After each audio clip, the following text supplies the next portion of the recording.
آپ نے 18ویں صدی کی وہ مشہور جاپانی تصویر بڑی لہر تو شاید دیکھی ہوگی۔ جی، جس میں ایک بہت بڑی خوفناک لہر ہے۔ بالکل وہ لہر جو چھوٹی کشتیوں کو نگلنے کو تیار ہے، اور اس پورے منظر کے پیچھے ایک پہاڑ کھڑا ہے، ایک دم پرسکون۔ وہی تو کوہ فیوجی ہے۔ آج ہم اسی پہاڑ کا ایک گہرا سفر کرنے والے ہیں۔ اور یہ صرف ایک پہاڑ نہیں ہے نا، یہ جاپان کی روح کا حصہ ہے۔ جی، تو ہمارے پاس جو ذرائع ہیں وہ اس کے ہر پہلو کو دیکھتے ہیں۔ تو آج ہم اسے پہلے دور سے دیکھیں گے، پھر اس پر چڑھنے کی کوشش کریں گے، اس کے سائے میں چھپی تاریکی کو سمجھیں گے، اور آخر میں دیکھیں گے کہ یہ آج کے جاپان کے لیے کیا معنی رکھتا ہے۔ چلیں شروع کرتے ہیں۔ تو آئیے اس کو کھولتے ہیں۔ سب سے پہلے تو اس کا حجم۔ کوہ فیوجی کی بلندی ہے 3776 میٹر، جو کہ مطلب کوئی K2 یا ایوریسٹ تو نہیں ہے، لیکن پھر بھی کافی بلند ہے۔ ہاں، اگر ہم پاکستان کے پہاڑوں سے موازنہ کریں تو یہ مانسہرہ کی مکڑا پیک سے تھوڑا اونچا اور موسیٰ کا مسلح سے تھوڑا ہی کم ہے۔ بالکل، لیکن جو چیز فیوجی کو فیوجی بناتی ہے نا، وہ صرف اس کی بلندی نہیں ہے، اچھا؟ وہ ہے اس کی شکل، اس کی وہ تقریباً کامل تکونی شکل جو سیدھی اوپر اٹھتی ہے، اور پھر سال کے 5 مہینے وہ برف کی سفید چادر اوڑے رہتی ہے۔ اور اس کی لوکیشن بھی تو کمال ہے۔ جی، دارالحکومت ٹوکیو سے صرف 100 کلومیٹر دور، یہ شہر کے اسکائی لائن کا ایک لازمی حصہ ہے۔ ذرائع میں اس کے پراسرار سکوت کا ذکر ہے، مطلب اس کے ارد گرد ایک خاموشی اور ہیبت کا احساس ہے۔ اور یہی احساس اسے روحانیت سے جوڑتا ہے۔ تو ایک پہاڑ مقدس کیسے بن جاتا ہے؟ یہی تو دلچسپ سوال ہے۔ دیکھیں، خوبصورتی تو ایک حصہ ہے، لیکن فیوجی کے معاملے میں اس کی طاقت کا بھی دخل ہے۔ یہ ایک فعال آتش فشاں ہے۔ اچھا۔ تو جاپانیوں کے لیے یہ قدرت کی تباہ کن اور تخلیقی دونوں قوتوں کی علامت ہے۔ اور ان کے شنٹو مذہب میں تو قدرت کی پوجا کی جاتی ہے۔ بالکل، ہر قدرتی چیز میں ایک روح یا دیوتا یعنی کامی مانا جاتا ہے۔ تو کوہ فیوجی صرف ایک پہاڑ نہیں، وہ ایک عظیم کامی ہے۔ مطلب ایک دیوتا کی طرح؟ جی، اسی لیے جاپان کے 3 مقدس پہاڑوں میں اسے سب سے اہم درجہ حاصل ہے۔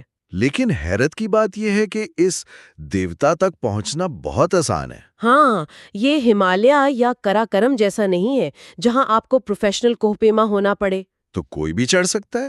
اوسط جسمانی فٹنس والا کوئی بھی شخص اس کی چوٹی تک پہنچ سکتا ہے، اور شاید اسی وجہ سے یہ اتنا مقبول ہے۔ اور کتنے لوگ جاتے ہیں؟ ایک رپورٹ کے مطابق 2018 میں 3 لاکھ سے زیادہ لوگوں نے اس پر چڑھائی کی۔ 3 لاکھ؟ ایک سال میں؟ جی، ذرا سوچیں۔ اور ذرائع میں ایک بہت ہی دلچسپ بات لکھی تھی کہ پچھلے کچھ سالوں میں یہاں انڈونیشیا اور ملائیشیا سے بہت سیاح آ رہے ہیں۔ اچھا؟ اتنے زیادہ کہ حکومت کو وہاں قریب ایک پارک میں باقاعدہ مسجد تعمیر کرنا پڑی۔ واقعی؟ یہ تو کمال ہے نا؟ یہ دکھاتا ہے کہ ثقافت کتنی تیزی سے بدلتی ہے، مطلب قانون سازی سے بھی زیادہ تیز۔ ایک ضرورت سامنے آئی اور معاشرے نے اسے فوراً پورا کر دیا۔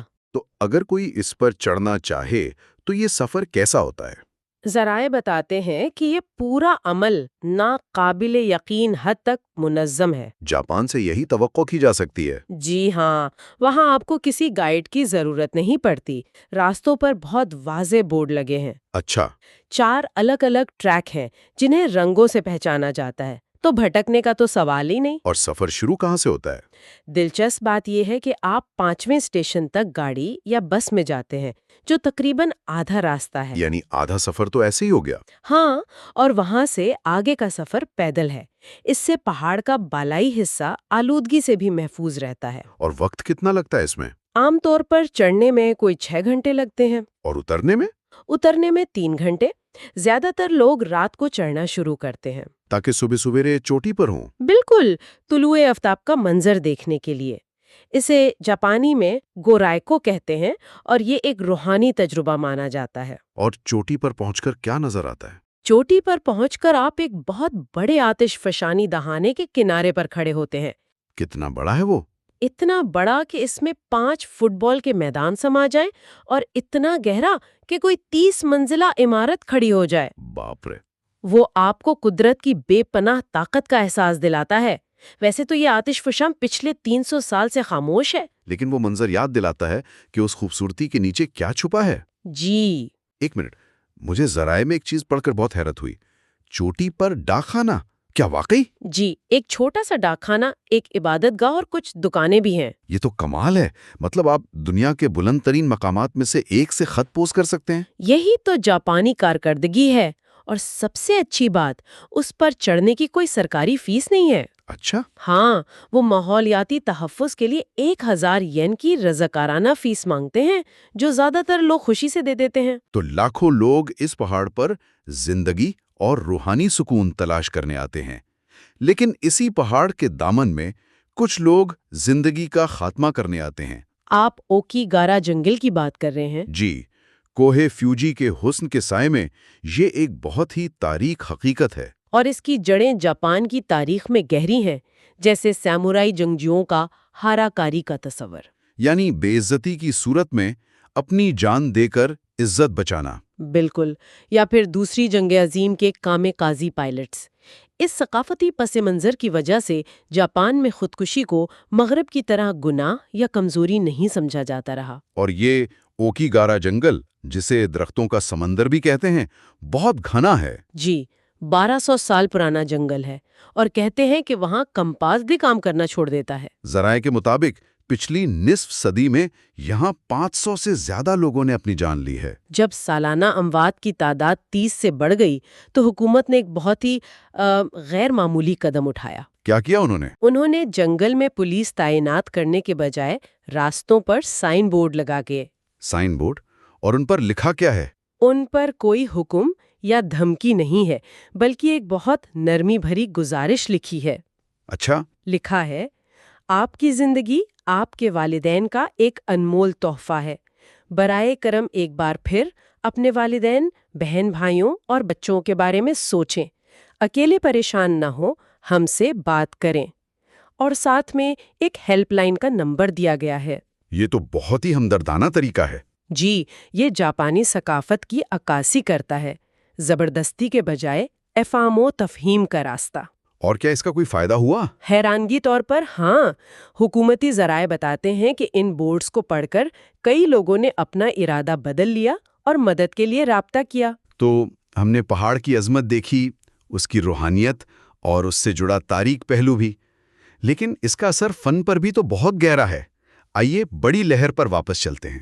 ضرور، وہ تصویر 18ویں صدی کے عظیم مصور ہوکوسائی کی سیریز کوہ فوجی کے 36 مناظر کا حصہ ہے۔ 36 مناظر؟